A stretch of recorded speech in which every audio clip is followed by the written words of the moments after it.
So menopause होतो म्हणजे नक्की काय होतं? तर त्या स्त्रियांच्या शरीरात काय काय बदल होऊ शकतात?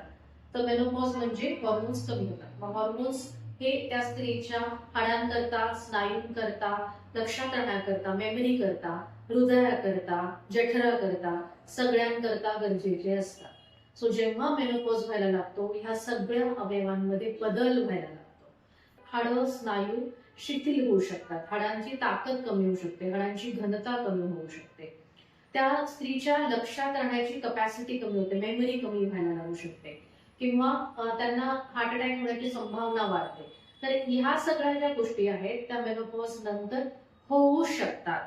पण जे मुख्यत्वे बदल काय जाणवतात तर बऱ्याच स्त्रियांना हॉट फ्लॅशेस म्हणजे काय की अचानक काही बसलेलं नाही पण शांत बसलेलो आहोत पण अचानक गरम वाफा शरीरात यायला लागतात.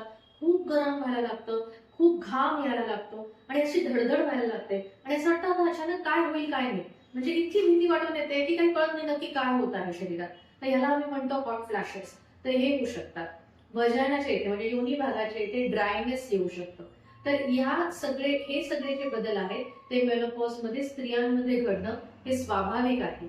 ह्या सिम्पटम्सला हार्ट प्रॉब्लेम होतोय म्हणजे मला हार्ट अटॅकच होतोय म्हणून मला असं होतंय असं समजूत करून नाही घेतली पाहिजे. ते जर तुम्हाला त्रास होत असतील आणि ते पाळी जायच्या वेळेला होत असतील तर तुम्ही जरूर तुमच्या गायनेकॉलॉजिस्ट किंवा एंडोक्राइनॉलॉजिस्टशी बोला. ते तुम्हाला सांगतील की हा तुमचा प्रॉब्लेम नक्की हॉट फ्लॅशेसमुळे आहे का नाही.